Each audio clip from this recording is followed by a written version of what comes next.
Welcome back, everybody, to another episode of It's Called Football, the only soccer/football podcast that Vendetta Sports Media has. So, if you want any of your footy action, come here and make sure you watch.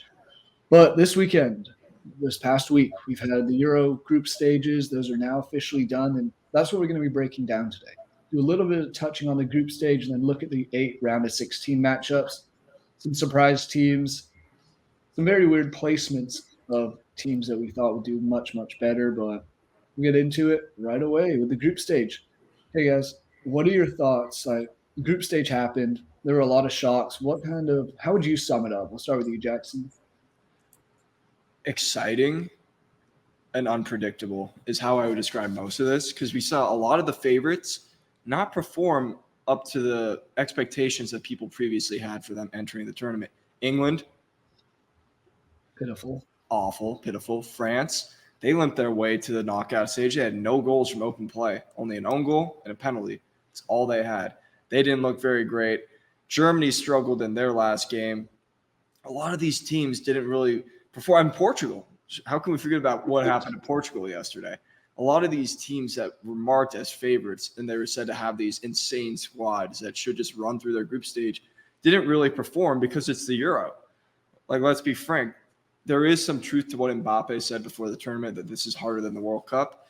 I don't think it's any more prestigious. I don't think anything like that. But there is some truth to what he's saying, because these players know each other. They play against each other all the time. These nations play against each other all the time. And that showed. Georgia goes and beats Portugal. Huge stunner. Austria wins the group.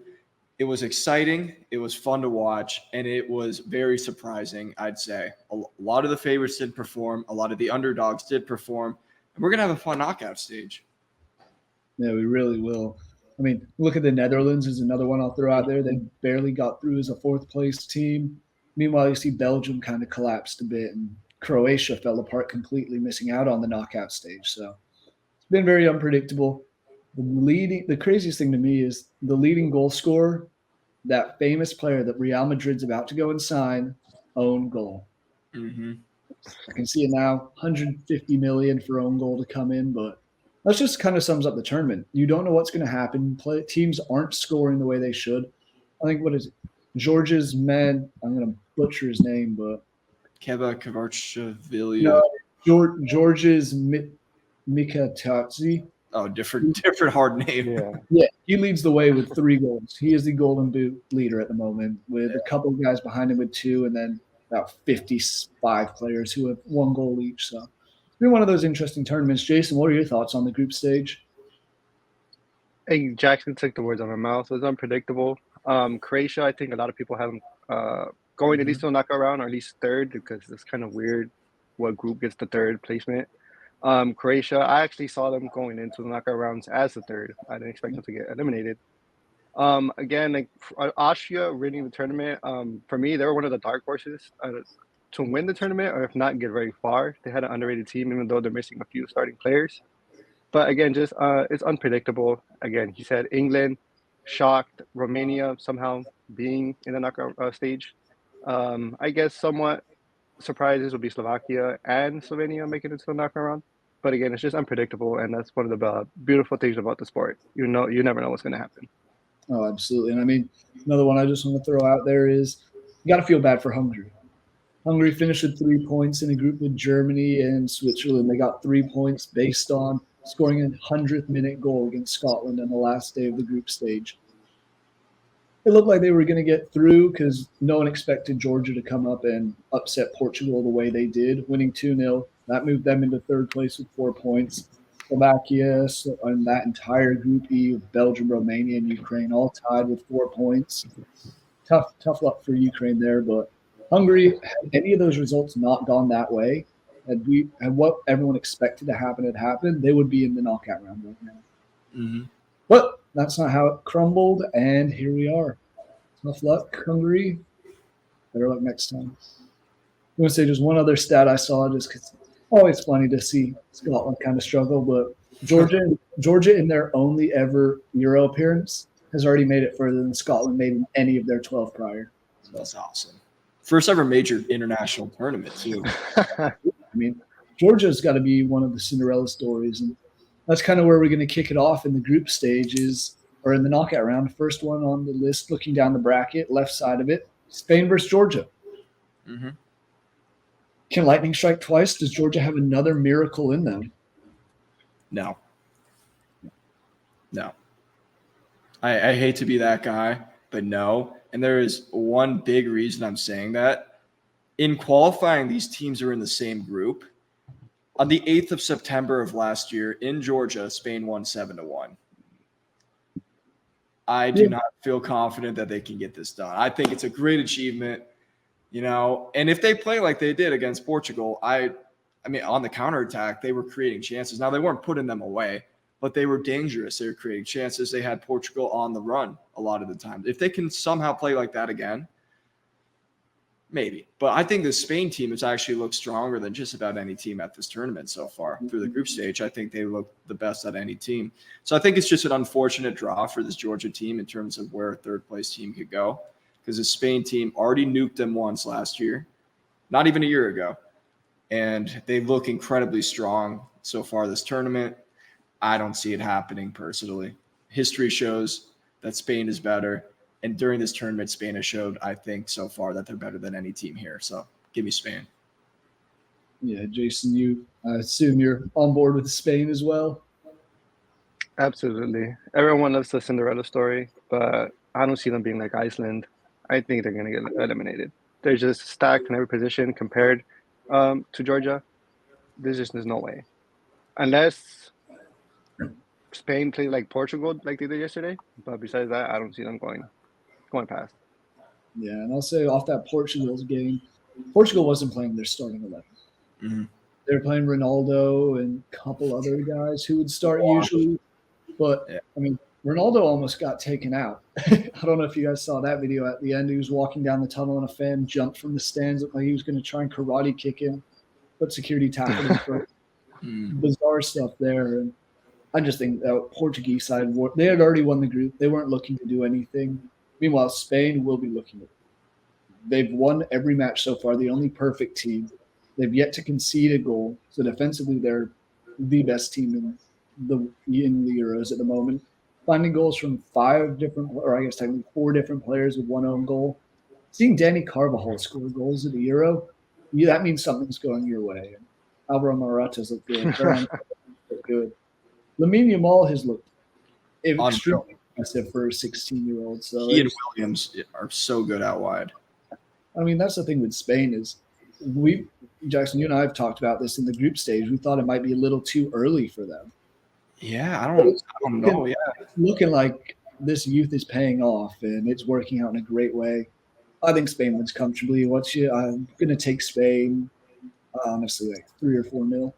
I think 3 is a good shout. I think, with Williams and Lamal out wide, they're just so dangerous. So, yeah. Around it. Jason, your score prediction? Same thing. I see a 3-4-0. Yeah. Would love to see Georgia get something done and cause the biggest upset probably ever, but sorry, guys. I just don't see it happening this time. We've been wrong before, so we'll see, but this one seems pretty cut and dry. Next game. The winner of that will play the winner of Germany and Denmark, and Germany's honestly a little lucky to have won the group and finished in this position.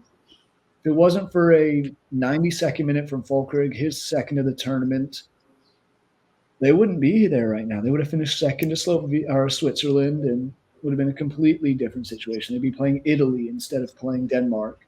Denmark, on the other hand, they did what they had to do in the group stage, got through with 3 draws. Not exactly the most exciting group at all.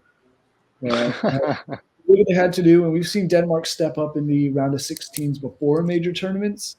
Jason, I'll let you kick this one off. What do you think of this match? What are you looking for?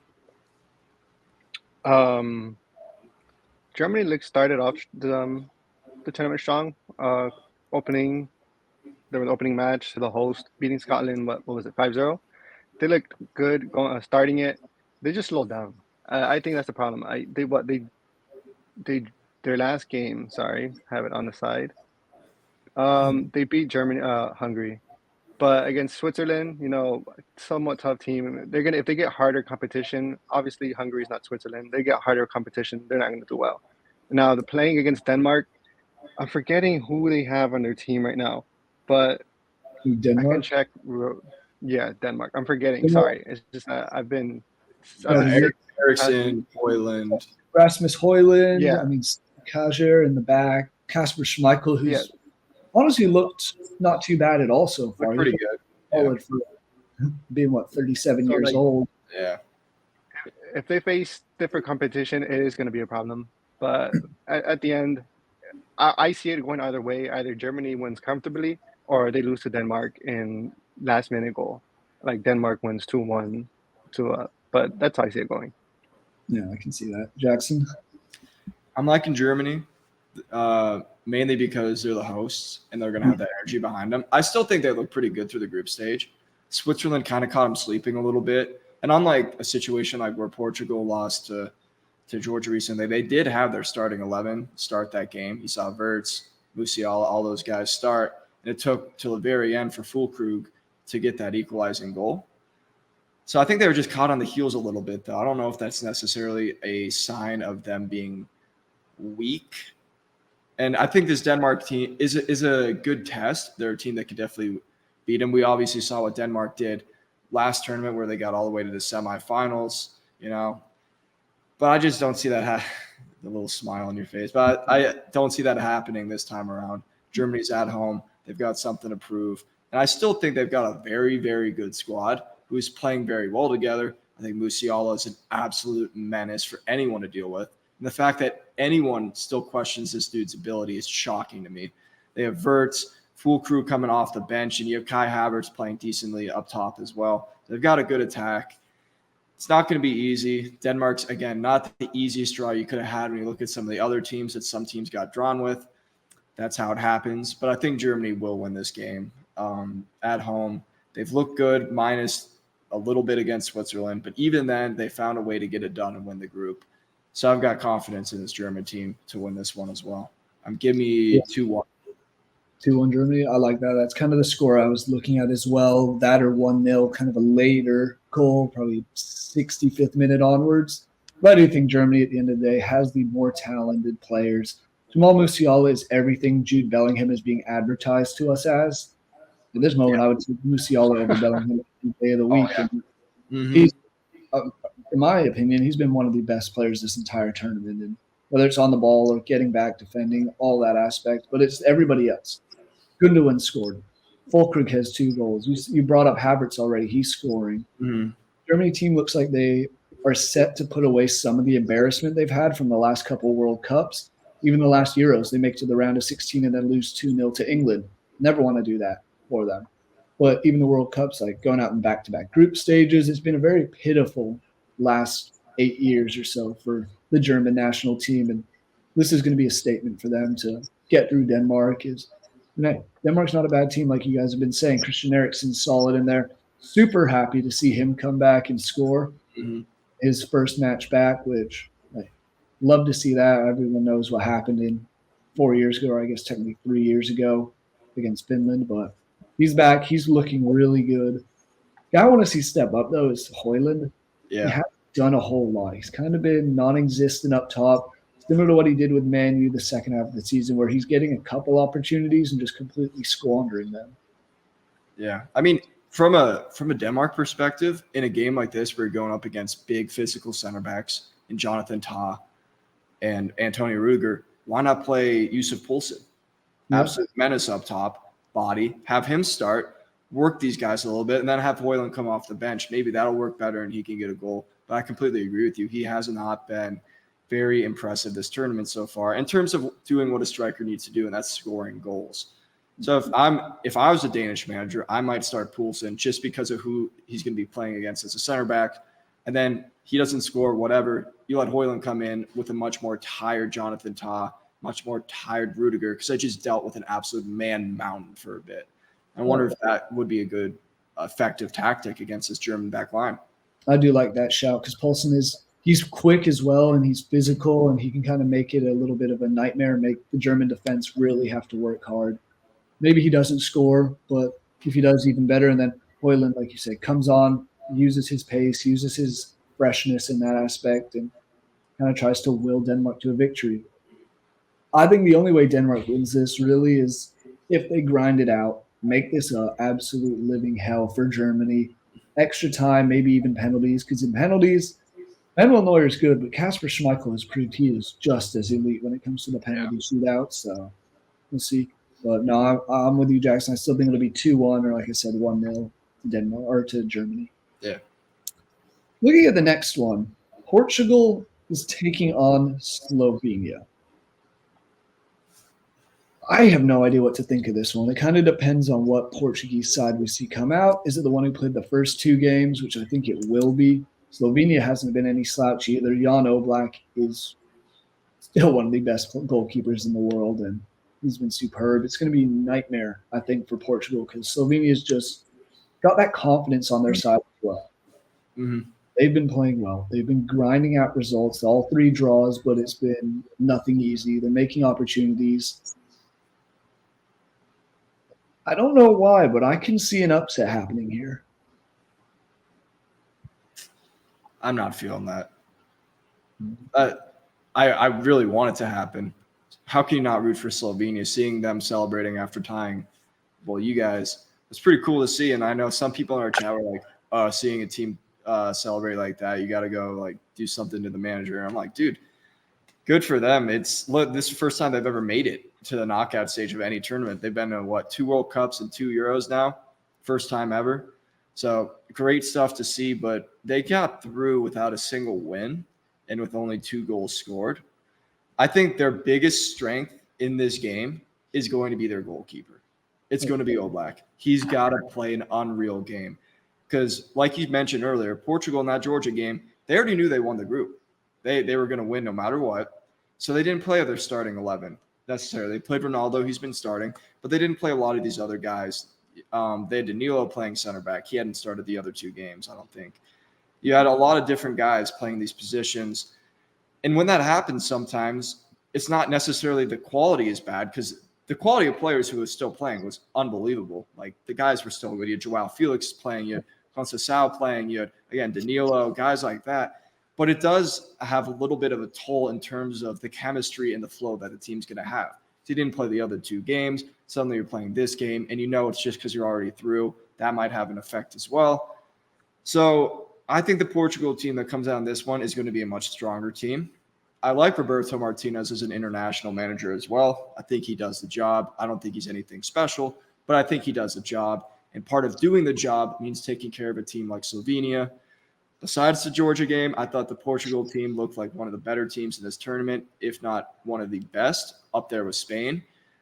So I've got confidence in them when they put their full 11 in that they'll easily take care of this. Slovenia, if they want any shot, they're going to have to play kind of like they did against England. You just sit in.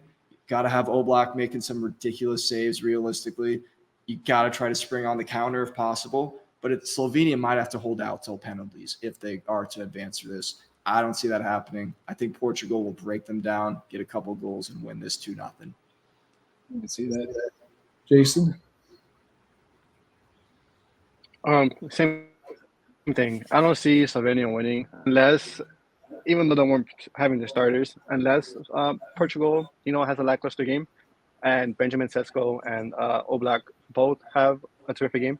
Yeah, they have a chance, but overall, player for player, Portugal is just way better than Slovenia. I'm surprised also Ronaldo gave up an assist because he had it was 2v1 against the keeper. But seems like he's not going to be as egotistical. So we have Ronaldo, actually playing for the teammates instead of for his own goals, going into the knockout rounds, and he can become, he can create chances, and I see that being way better in the long term for Portugal because if egotistical Ronaldo came out, then Portugal they would be out by the semis of anything. Yeah, I can see that as well. I mean, you got to look at what Portugal did in the last round, the 16 match they played. I want to say it was 6-1. They came out and smacked about Switzerland in the World Cup 2 years ago. So, and they looked a little shaky in their final group stage match there. But it's one of those things on paper. You go through the lineups. maybe the goalkeeper position is the only one Slovenia has the advantage in. I do think this could get out of hand relatively quickly because Portugal will attack. Unlike England, who are kind of Yeah. just sitting around doing nothing of any use going forward, Portugal will attack you. They will look to put goals away on you. And with the talent they have, I think it's only a matter of time before Oblak gets beaten. And I don't think it'll necessarily be to his own fault. I think defensive collapses and players just being too good on the Portuguese side to take advantage of it. But I wouldn't mind seeing a Slovenia result. I think, like you said, Jackson, the only way they do is if they grind this one out, make it a very much in between the midfield kind of battle, not letting Portugal get in deep, holding their line, and hoping the Oblak makes a couple of great saves here and there. Mm. Moving on to the last one on this side of the bracket, France and Belgium. I think this one honestly might be the most glamorous of all the round of 16 matches. Jason, I'll let you kick this one off. What are your thoughts on France and Belgium? This is a unique one because France only one pen and one own goal, nothing from open play, and then Belgium being the favorites in this group to what? Didn't they? I guess Romania would, I believe, top the group. So these teams have both been lackluster in the group stage. Obviously, they could be just a fluke. I mean, again, France didn't have Mbappe for the second game, but in the end, Lukaku, he needs VAR on his side, or he needs better positioning. But this probably, at least for me, the second favorite game in this this round. But I just France, they have the opportunities. The players were there. You seen against the Austria game, they played well. Austria obviously played better, because underdog, I guess. But Belgium just did not look good in the group stage. I don't know what was happening.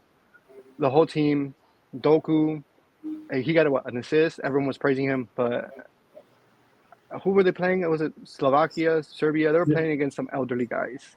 So obviously, you're gonna have fresh talent with France. Sorry. Yeah, I was gonna say the only win they had was they beat Romania 2-0. That was ugly, to say the least. Yeah, I'm with you. But like France compared to France, Romania, and them are nothing. So that's why only reason why France wins. They're the better overall team, even though they're lackluster.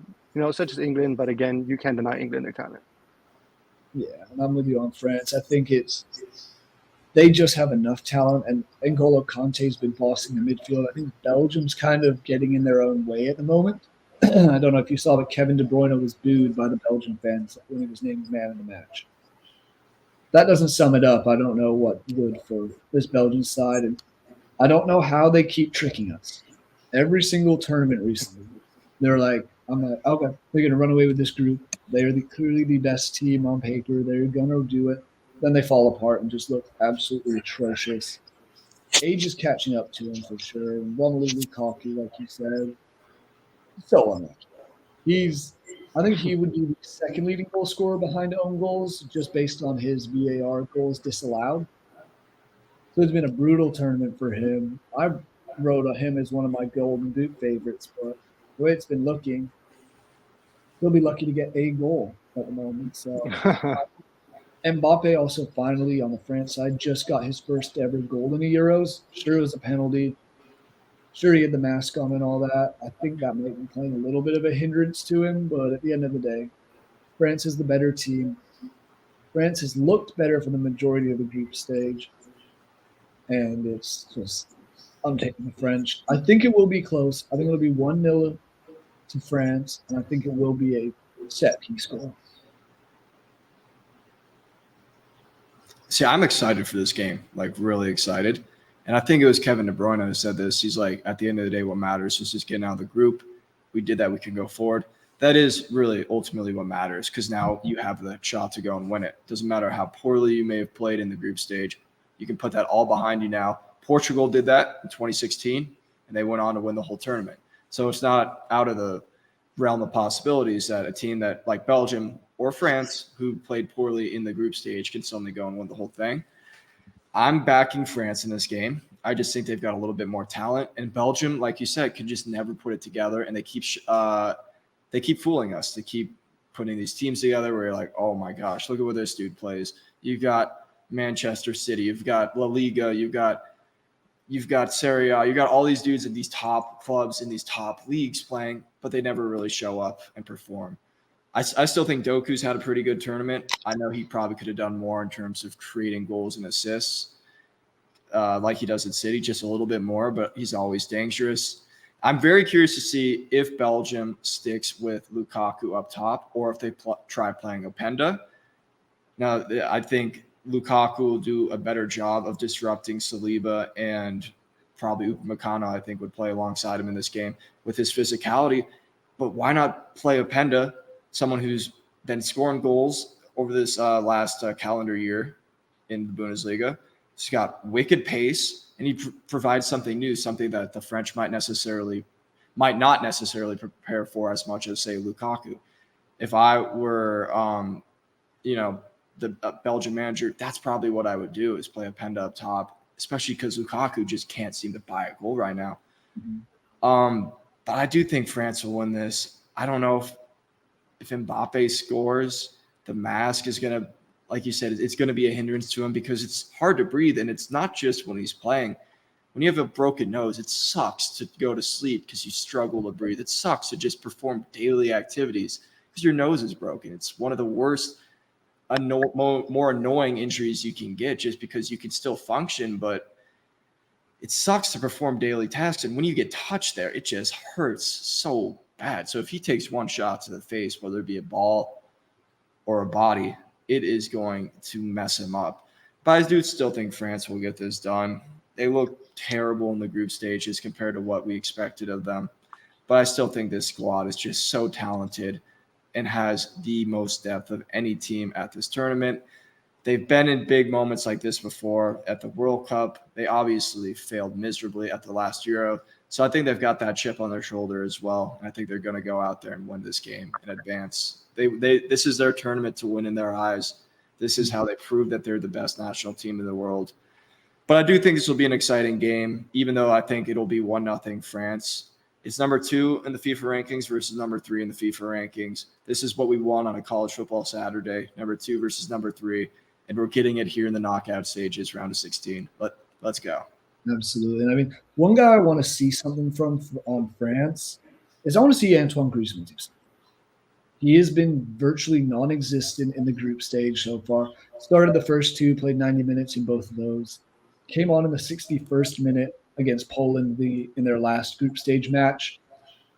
And he's been so good and so important part of the French national team the last few tournaments, whether it was when they won the World Cup or even the last Euros in the group stage, even the Euros in 2016 where they lost in the final. He was a key part in 2022 World Cup.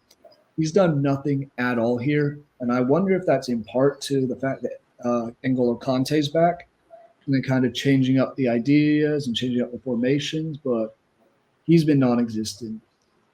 I'm also looking to see something from either Tchouameni or, if he gets more time, Camavinga, because those two were so solid and so important for Real Madrid this season in La Liga that they haven't done much yet. So, we'll see what happens. This is probably, to me, the most exciting and the most glamorous fixture we have, as Jackson, you said, 2 and 3. Looking forward to it. On that note, we've gone through one half of the bracket. Who do you think, just right this very second, who is your team to make the final on that side of the bracket? Let's start with you, Jason.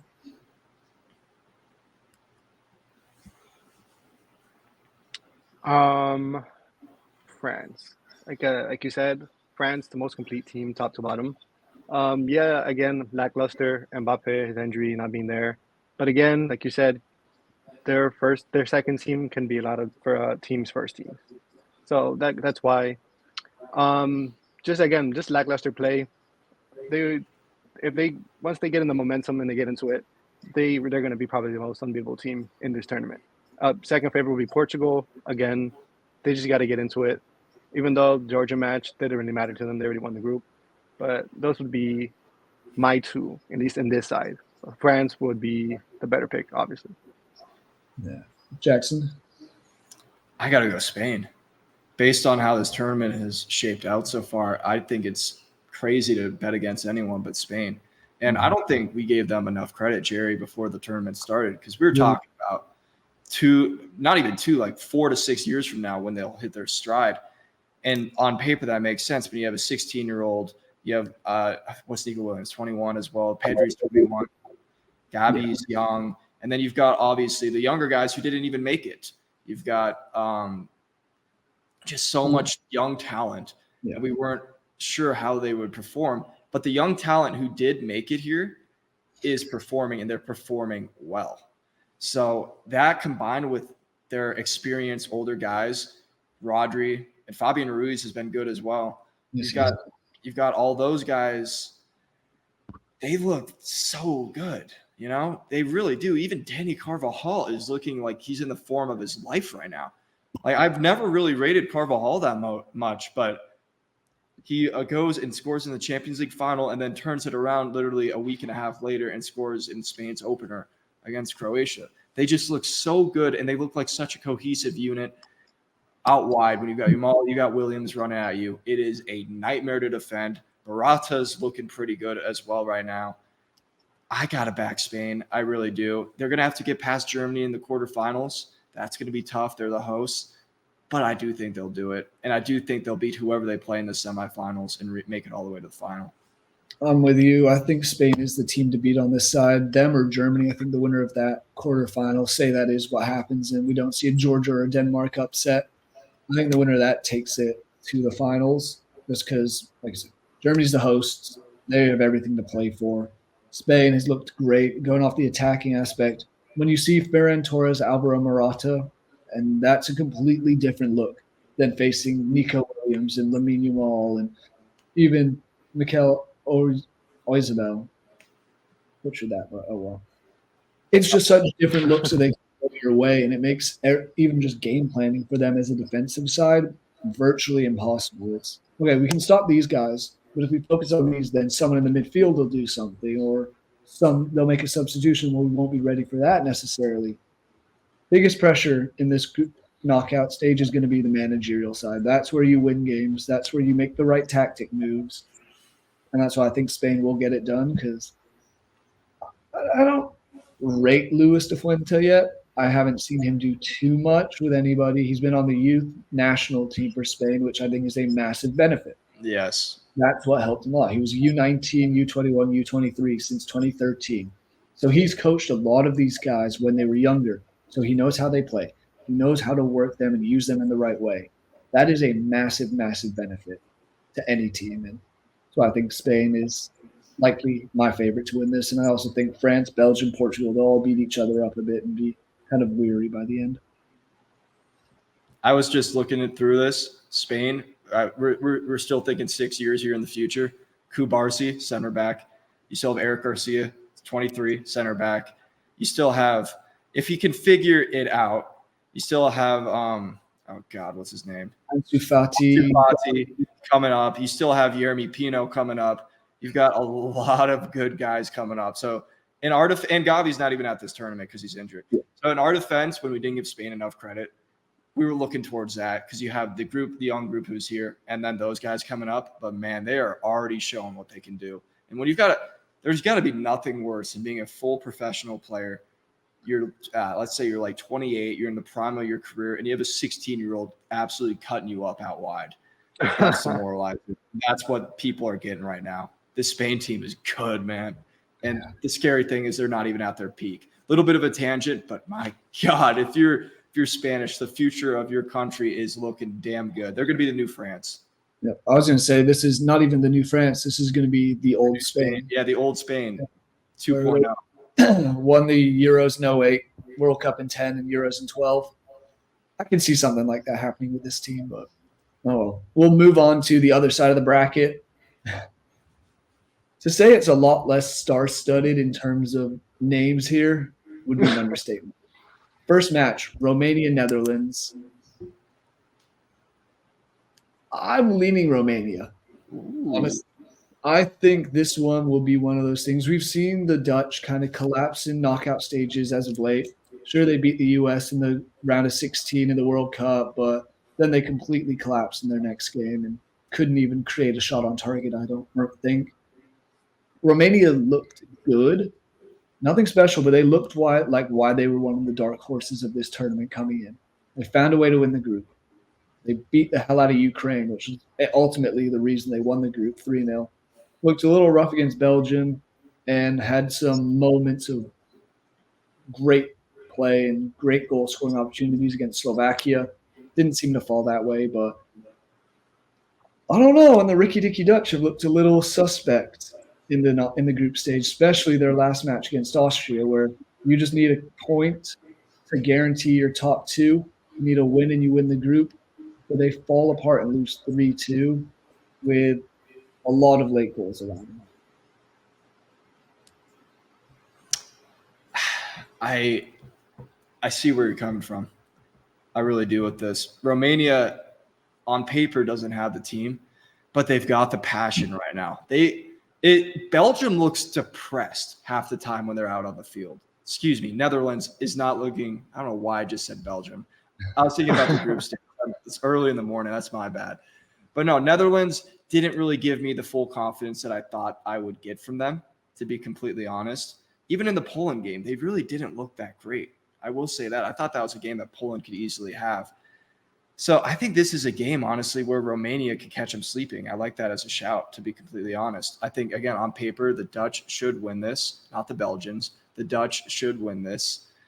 And I just don't think they will, though. I don't think Koeman's the right manager. I keep seeing the Dutch talking about this, how they're so frustrated that they'll never go outside of the Netherlands for a coach.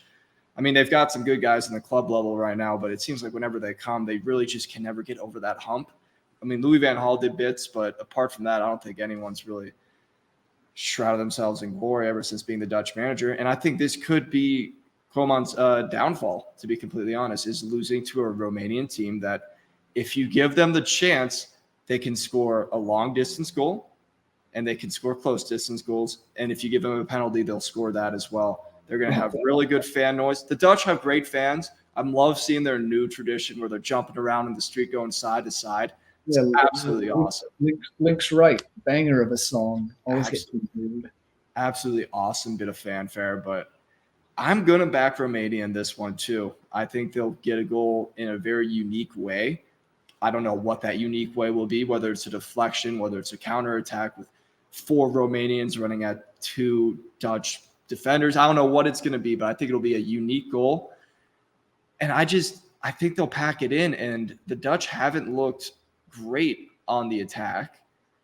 I mean, they did put a few goals away against Austria, but that was because Austria was gunning for them that whole time too, and were just throwing guys forward. So I think in a game where a team sits back like this, they might struggle just like they did for a while against Poland. And I think this Romanian team is better than Poland and will get the win.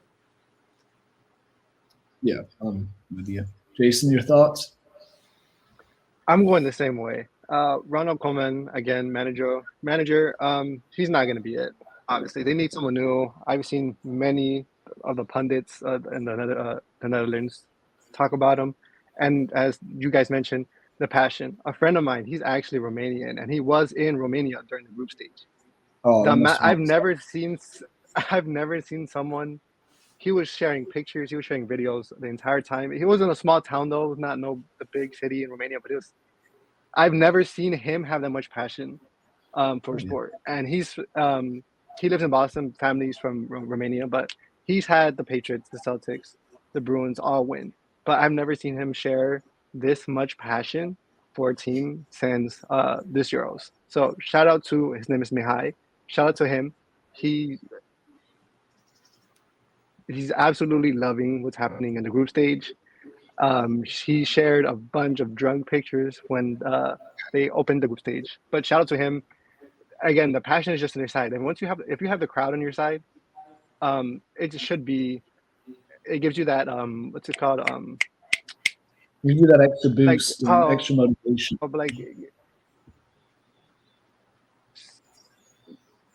There you go. The extra motivation, the adrenaline. There you go. That's the word I'm looking for. It gives you that adrenaline. And Romania on this side, including beating Ukraine, they're gonna be all over. And I think they do beat it again. Koeman not good. If you're relying the goal and an assist came from Wout Weghorst, No disrespect, he's great for his country, but he's terrible for club. But if you're relying on a guy that's coming in, just get made fun of a lot, then sorry. But Weghorst, he seems like a good guy, but I have Romania winning it. I see 1-0 going. Yeah. Quick shout. We're picking Romania in this game. Worst referee of this entire tournament. Absolutely butchered the Czechia game yesterday. Oh my! Is that who's reffing it? Yeah, he reffed that game. I'm just saying, Romania, because he's Romanian. Absolutely terrible. He should be ashamed of himself. He ruined that game, and he's the reason Turkey's through. I don't know if he was getting paid by them. I can't believe what he did in that match. Unbelievable. How bad. That match was insane. We'll touch on that in the next game we're talking about, which is Austria and Turkey. But what I want to say, this game to me feels very, very eerily similar to England and Iceland in 2016. It feels like on paper there's one team that should be doing well. They didn't do great in the group stage, fell apart on the last day. Meanwhile, the other team kind of surprisingly finished. In that instance, Iceland finished second in their group, but ahead of Portugal, tied on points with Hungary for the lead. It was just that goal difference. Romania wins the group on goal difference. I can see this happening. History repeats itself, and this is the first knockout stage Romania's had since Euros of 2000, where they made it to the quarterfinals and then it went out. So, a lot to play for the Romanians. I just think it's time for the Netherlands fans to get back to watching Max Verstappen run through everyone on the Formula One track. They can have that, and they can have long track speed skating. Have that. Everybody loves some speed skating. If you don't, you're lying to yourself. It is fun. In a weird way, even though it's monotonous, it is pretty fun to watch. I mean, greatest Olympic upset ever. Australian speed skater who everyone else falls over in front of him at the games. Oh God, what was it? Salt Lake in 2000. Salt Lake. That was Apollo Ono, dude. He was. Yep. That was his to win. 4 guys in front, all wipe out, and the Aussie comes out of nowhere. That's Romania for That's short, dude. Short track is exciting. I will say that. Short track's one of the coolest Olympic sports out there. By the way, we got Olympics coming up after this. What a time to be alive, boys. We have Copa, Euros, both of those. Talk about a hell of a day where nothing's going to get done. July 14th, Euro final in the early afternoon, Copa final that night. Sign me up. Mm-hmm. But moving on back to what we're talking about. Love our tangents on here, Jason. You will come to realize that we always get, especially come college football season. Oh, it's so much content. Iowa gives us so much content. We love the Hawkeyes defense, hate the Hawkeyes offense. But back to this. Austria Turkey's the next one. And Jackson, I'll let you start it off because you were talking about that just god-awful refereeing match. 20 cards were handed out in the match yesterday because as today is Thursday, Wednesday's game, Turkey, Czech Republic, 20 cards handed out, a red card 20 minutes in. That was the quickest red card in Euros history. Turkey did it, though. They got through. They did. Give them that. They did what they had to do. I thought that second goal for Çalhanoğlu was one of the coolest goals scored. It's not going to be remembered because there are going to be obviously some other goals that are better than it, but the technique that went into that goal was absolutely crazy because he hit it with the outside of his right foot, a line drive straight to the bottom corner. I thought that was so cool to watch on the replay, just the technique he hit with it to put it in there. So Czechia, I thought they were going to win this game. I really did going into it. And then the referee decided to make it all about himself. I thought the red card to Barak was absolutely atrocious. If you're going to give him a rinky-dink yellow card early on, how are you going to give him a yellow card when he's played the ball and it wasn't high? It wasn't high. It was on his foot. It was on his foot. If he didn't have the other yellow, sure, you could give him a yellow, but you just gave him a rinky-dink yellow. And then for not something that wasn't even, they weren't even playing. And then suddenly you're going to give him that when he played the ball. It wasn't high. It wasn't, some of these other ones where you look and you're like, okay, he just caught him in the shin. That's got to be a red. It was on the foot. That's where else is he supposed to put his foot? What do you want him to do? He put it down. He didn't go up. He put it down, and you give the dude a red, give him a second yellow, and suddenly the game is completely changed. Czechia, they hold out for the first half, but you're not going to be able to hold out the rest of the time realistically. And even with all of this bull crap going on, they still find a way to draw level. Yeah. It's just at that point, you got to push guys forward. And I think that's what they did, is they did push guys forward and just got caught on the break for that last goal a bit. And at that point, like, there's nothing you can really do because they had to go for it.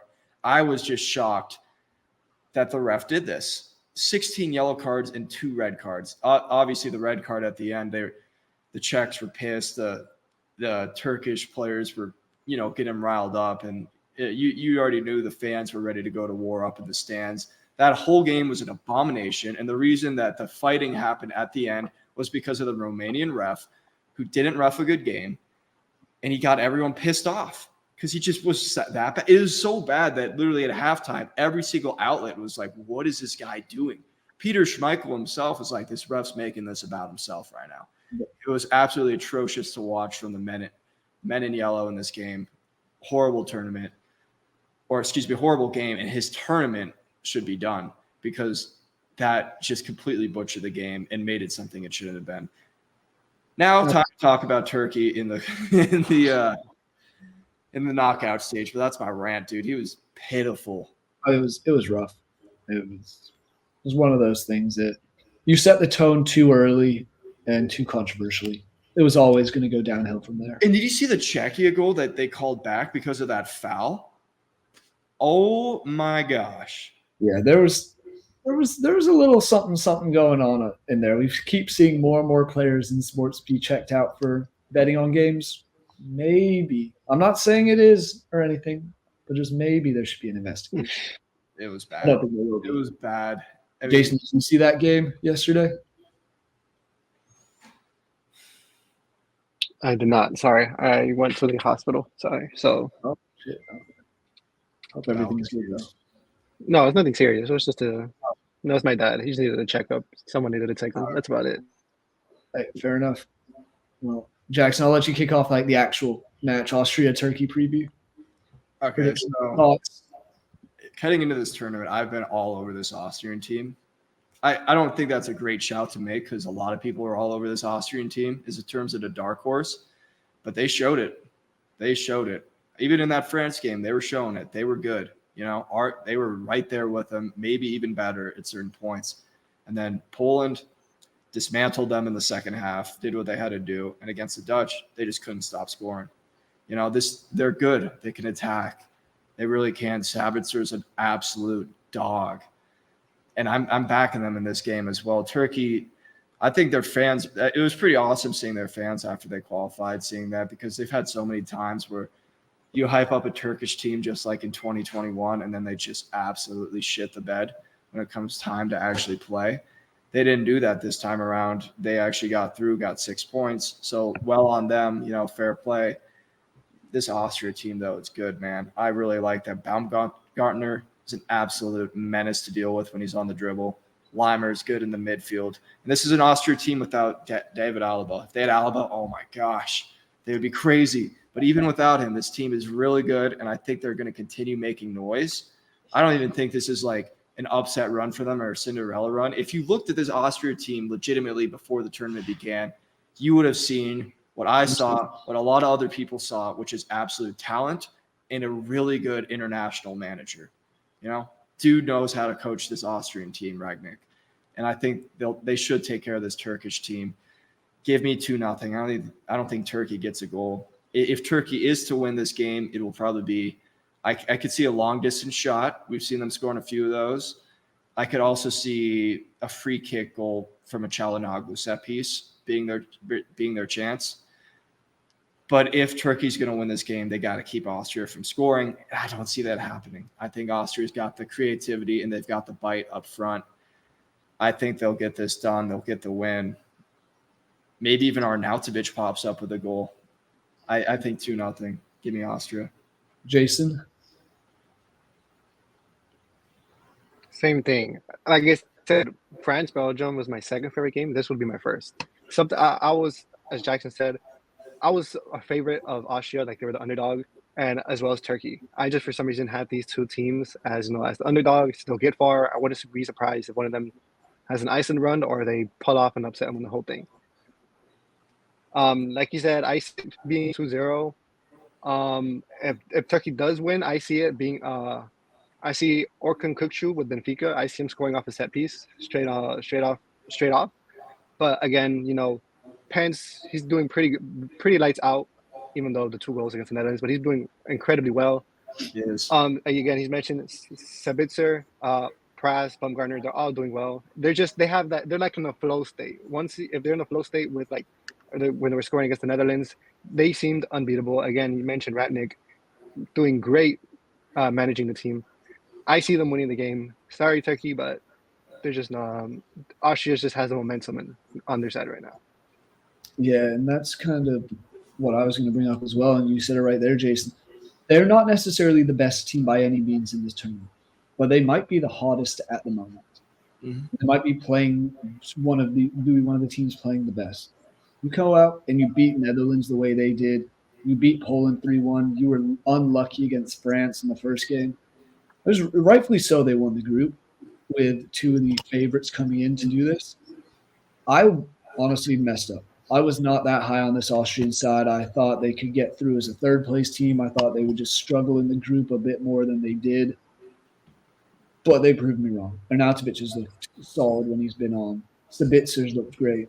Something about Sabitzer and Ragnick doing well tells me that they weren't the issue at Man U. Just put that one up. But I just think Turkey, they beat Georgia 3-1. That was Georgia's first ever game.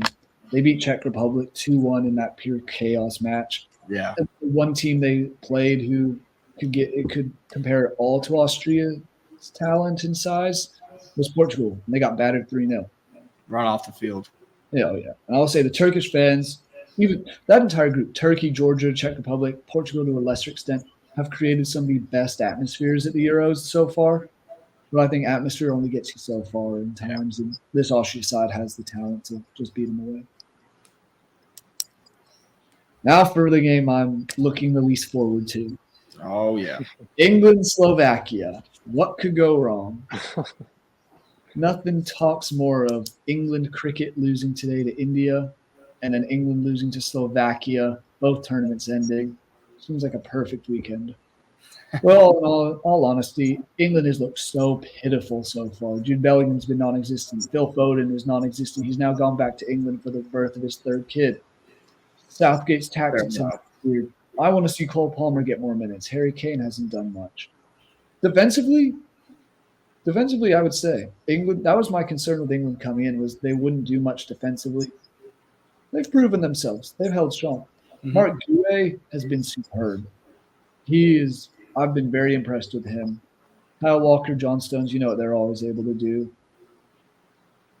I wouldn't mind seeing a Luke Shaw cameo, because that would create some more attacking up the left side. That's something England hasn't had much of. It's always been up the right with Saka and then trying to find Kane or Foden in the middle, and that hasn't just worked out. So I think England is still by far the most talented most talented team in this entire tournament on paper.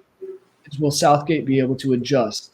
We've seen that as an issue in the past. If he doesn't adjust to the players he has, doesn't adjust and change his tactics, I think he needs to do something, because Slovakia is confident and they're hungry and they're looking for an upset here, especially after just squeaking by on the last day to even advance to the knockout stage. But I am going to take England. I think this will be a breakout game for England. I think they will win 2-0. I think Southgate has to mix it up, though. Yep. Oh, absolutely. He can't keep the same group going. I think the only players who were really impressive in the group stage were Gahey, center back. Mhm. He's proven himself. I was curious how he would do. I didn't know, because this is his first time really in the limelight with England. He's shown up. He's been the best defender, and Pickford's been solid as well. As he always is. Yeah, those two have been good. Defensively, like you said, England's done the job defensively, but attacking-wise has been pitiful. Foden's been bad. Bellingham's been abysmal. Saka's not really doing anything. Sure, he scored an offside goal. That was a good bit of play from England, but that was basically it. Really, that was basically all that happened in that game. Kane hasn't been as good as he's been. He scored the goal, obviously, in that second game against Denmark, but he hasn't been as good as he should be doing, especially after a great year in the Bundesliga. So if you're Southgate, you got to look at this and say, Sure, I've got my guys that on paper that should be working, but it's not. So give me Gordon out wide, maybe. Maybe I push I got to get Palmer in there somehow. Give me Palmer there. Maybe move Bellingham back and play him alongside Rice. Maybe Saka shouldn't be playing out there. If Luke Shaw can't go, maybe put Saka at left back, and then you could put someone else up at a right wing. You got to try something different. Yeah, I agree. I don't know what the right formula is for this England team, but he's got to mix it up a little bit. I think Kobe Mainoo needs to start. I think he did a very good job when he came on. He's going to be able to connect from defense to attack really well. I think that was something that they were missing. So I think he's got to get in there, which means you got to take someone out of the midfield. Should be Conor Gallagher. I can't believe he started that game. I really can't, especially Jordan Henderson 2.0.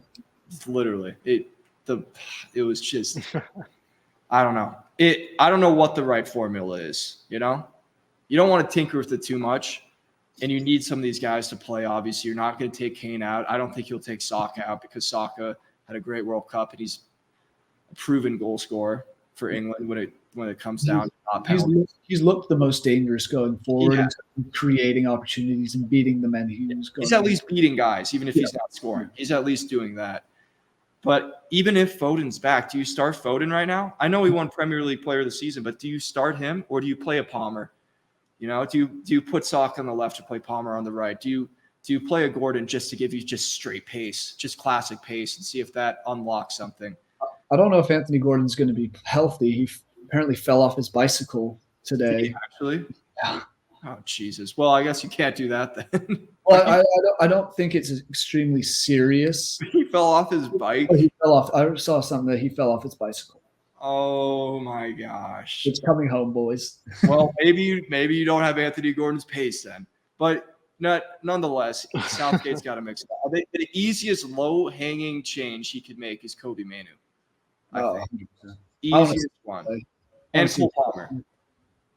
Yeah, but I still think England's going to win this game, no matter who they play.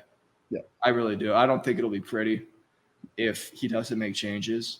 You know, and I heard this from England fans because I love watching Spencer FC, if you know who that is. Mm-hmm. That's my guy right there. I've been watching him since a kid. So I watch his reaction because I really wanted to hear it. And he just said he wants to be entertained at this point. He's like, I just want to be entertained. I want this England team to like be entertaining so people actually want to watch him in England. You're all obviously going to watch him. Jerry, you're always going to watch this team play, but you want to be entertained a little bit. You know, especially when you've got the attacking talent that you guys have got. So defensively, phenomenal, but you just got to see a little bit more. I think they'll advance in this game, but you want to see that a little bit more because if you don't see it in this game, I don't think the English team will be confident heading forward. And I mean, Jason, right before I let you go, yeah, England fans are already turning on Southgate. They've been turning on him since the first match. They were throwing empty beer cups at him following the match against Slovenia. We'll see what happens. Something has to change. Jason, your thoughts on this match? Again, like you guys, I still see England winning, but again, it's all on Southgate. I remember seeing earlier today before we got on that I saw a tweet that Southgate basically blames himself for how England's playing.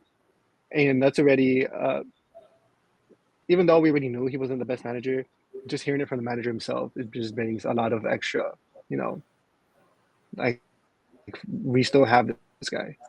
But again, like you guys mentioned, he needs to do something, change it up. This could be just the Aston Villa fan in me, but obviously, even though as good as Harry Kane is, I don't want to say you take Kane out, maybe pair Ollie Watkins and Harry Kane up front, get a two-striker up front formation. That's another good one. Ollie, one of the better strikers in the Prem this season. Again, and only Palmer, only had like 20 minutes in the whole group stage. You got to make something up. You got to mix it up. You just can't. He's the same thing. It was heading into the World Cup here now. It's just the same thing. It's like, even though it's a whole different competition, at least for Mexico, it's always going to be the same players, the same rotation of players. You got to need something different. You need new players and test them out. That's all that's going to happen. But Southgate is just there's nothing going on in here for him to make him realize that. Yeah. I do love that shout of Ollie Watkins. I wouldn't mind seeing like a 4-4-2 or a 4-4-1-1 with You have to have Harry Kane up top, but he has to play like he's a striker, not playing like he's a center back. And that's another side of the tactics thing that I have an issue with is England in the first two score a goal, go up 1-0, and then sit back defensively and let the other team just control and dominate the rest of the match. A Kane up top and Ollie Watkins right behind him can create those vertical runs, those kind of diagonal ones, use his pace. And if he beats someone, then Harry Kane might be open in the middle for a finish. I think he's going to start scoring. And I think this is the game Harry Kane starts getting his boot going. No, he has one, but so I think he turns it around. So why do you think – I'm going to ask you because you're an English fan. Why do you think the focus has been so much with the defense with Southgate's tactics compared – do you like if you guys go and win it, fair play because you're going to win it. Defense wins championships. Like we all know that. I'm a defender. I know that. But at a certain point, when you've got the attacking talent you have, it makes defending a whole lot easier and a whole lot more fun when you don't have to do it all the time. Yeah. You know? And a couple goals make it a really fun time because then you really don't have to worry as much. Yeah, in a game like Slovenia, like they could have scored at any point. Like they were on edge. Gahey was on edge. Pickford was on edge. They were all on edge the whole time because of one mistake and suddenly, holy crap, Slovenia is winning. What is the thinking behind? What do you think the thinking is behind this? Do you think the FA just told them get out of the group? We don't really care how you play. Like it's okay. Or like, what do you think it is? Because I don't really understand it when you've got the players that you have. I could see that being something. It's like, hey, we don't care. Just do what you have to do to get out the group stage. Because as you were talking with Portugal and with Belgium and with all these other teams earlier, it's you get out of the group stage. That's the number one priority. Anything can happen there. You can change and adjust. Honestly, I love England's side of the bracket compared to the other side. So it's maybe worked out in our favor here. But it's one of those things like you have the Premier League Player of the Year. You have the Premier League Young Player of the Year, La Liga's Player of the Year, the Bundesliga Golden Boot winner. And we found a formation and a setup that kills all of them. Mm-hmm. I really want to see a slight change. I do really like that 4-4-1-1 style. Maybe throw Bellingham as that number 10. Harry Kane is the number 9 up top. I still keep Saka on the right. I go right. Oh, no. I go Rice and Bellingham in the midfield. If Foden's around and he can play, I would like to see him as that 10 or Cole Palmer as the 10. Yeah. And then someone else on the outside, whether it's Luke Shaw or even swap him and Kieran Trippier around, have Trippier up there. Someone who can play that ball in and can still beat guys. I'm not sure what's going to happen. I think we'll probably see a very similar formation that we have the entire tournament. I just want to see some of these other guys get a shot because England's attack should be putting like 3 or 4 goals past everybody they play. It's also just been a whole rough year. I mean, England lost to Brazil or drew with Brazil. England lost to Iceland again. Can't stand Iceland. Dude, talk about rivalry right there. Iceland's got you guys on freaking lock. Yeah, and even against Bosnia-Herzegovina in the friendlies before, it didn't look great. Something's got to change. I think it will in this one, and I think England will be fine. But a little bit long on that one. We will go to our final match of the knockout stage. Switzerland, Italy. Jason, I'll let you kick this one off. You know, I am a fan of the Switzerland team. I think the only thing they could upgrade, even though he's been doing good, I'd rather see Gregor Kobel in between the posts over Jan Sommer. Kobel is one of the better keepers, relatively young as well compared to Sommer's 35. Did good with Dortmund, helping them get to Champions League final. And then again, Italy, they won the last Euros. I still see the Euros, I guess the curse you would call it, because they missed out on the World Cup, the 2022, and there's a good chance it could. I'm not sure if you guys remember, but when they won, it was coming Rome instead of back home. But I don't see it coming back home or Rome for them. I think Switzerland pulls off an upset. Just something about the Italian team just doesn't sit right with me. I can't explain it, but there's something about this team not doing good. I mean, when you when you look at Switzerland, they're not really the best team compared to Italy because their defense was doing pretty good in the group stage, but just something about Italy and that curse, at least in my opinion, is this going to be the downfall of them. And I wrote that in my preview. I don't think it's going to come back Rome. I think they're going to have they'll be knocked out.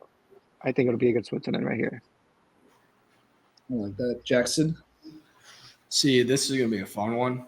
My puppy gave me a look when you said take Jan Sommer out. Even she disagrees. You can't take Jan Sommer out. He's Switzerland's whole. He's just their guy. I don't think you'll ever see Jan Sommer, if he's still playing, never start in goal for them if he's playing for the national team.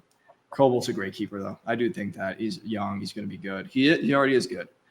You'll never see Jan Sommer not in goal for Switzerland as long as he's still playing with the national team, in my opinion. I like this Swiss team a lot. I really do. I think they've been pretty impressive throughout, the group stage. They look pretty good. I'd have to say that. And they were going to win the group there for a bit, but obviously Krug's going to full Krug, and, that happened. But I'm actually going to make Trey happy here and go Italy. And it's not because I think this Italian team has played particularly well, to be completely honest. It's not even because I think they've got better players, because I think that is actually arguable when you look at some of the players that Switzerland has. Something about this Italy team and getting that late goal, getting that goal that makes sure that you're through, I think is just going to push them through for a little bit here. They're looking at this side of the bracket going, dudes, we can easily run this. Are you kidding me? England's looked bad. Austria is the only team I think. England and Austria are the two teams that I think are dangerous, but England's looked weak, and they think they can always take Austria if they go and show up.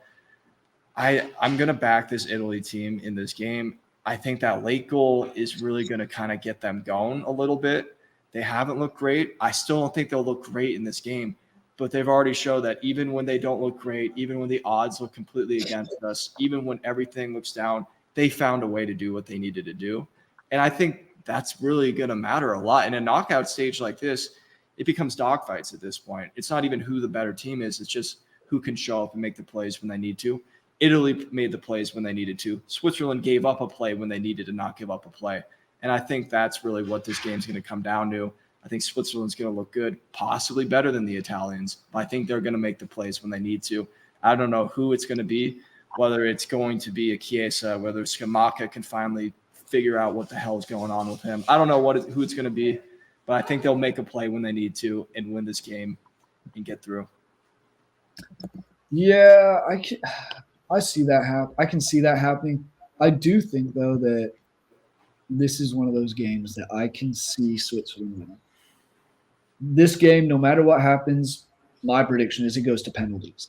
The last 3 knockout games Switzerland has played in the Euros, penalties. The last 2 that Italy have played in the knockout stage, penalties. So that has that written all over it. 2 strong defensive sides, 2 extremely talented goalkeepers in Donnarumma and Jan Sommer. I am also concerned that Italy can't score a goal to save their life. Sure, they got one late, but they needed a very late goal, and it was really just a defensive breakdown and a defensive collapse by Croatia to leave Zakagini wide open on the left side of the goal, and perfect shot for him to get it in. But I don't think they deserved to win that game. They did, or they drew, so they got what they needed to do, so props to them for that. But they didn't look good against Italy or against Spain. The goal they conceded was an own goal. Albania, they conceded 23 seconds in, which isn't a good look at all. I think Shaqiri, he only scores bangers, and I could see him scoring a banger here. Let's talk about that goal against Scotland. It was incredible. But after him, Mbola's looked good, and Doye's looked pretty good. Defensively, they've been stout, apart from that kind of collapse against Germany at the end, but it worked out in their favor a bit, I guess. Playing Italy, I think Denmark would have given them a harder time just because of that midfield. Italy, I think, is always the same style. You sit back, try and counter, and I think that plays into the Swiss's hand a bit more in terms of them able to grind this game out. So they're going to take Switzerland, but it's on penalties. And as we know, penalties are literally a coin toss of who wins it. I just think this will be one of the more boring matches of this group stage just because I think Both teams will be defensively stout, and there won't be very many opportunities with the talent that goalkeepers have as well. Hey, fun fact: Ricardo Rodriguez is only 31. I swear the dude was 29 in the 2014 World Cup. He's been around forever. Yeah, right? He's only 31. Well, yeah, there's more guys who just keep going. But as I said, for the top of the bracket, who do you have coming out of this bottom half? Jackson, I'll let you kick this one off. This one's on paper, it should be England. You know, in terms of how they're playing right now, I would say Austria, but I'm still going to say England. I still think England's going to figure it out and get it done. I mean, for as poorly as they've played and as pissed off as everyone is at this team, they still didn't lose a game. Yeah. They won a game and they got 2 draws. Like, they got 5 points. They didn't lose, you know. And they only got scored on once, you know, by a pretty good Denmark team. So I think they'll figure it out. And you look at their pathway right here. I think the quarterfinals will be pretty tough. They get past that. If they can get past that game, I think they'll have that momentum. They'll have that belief, and they'll get back. It's a very favorable side of the bracket to be on. If they were up top, I wouldn't have any faith in this England team.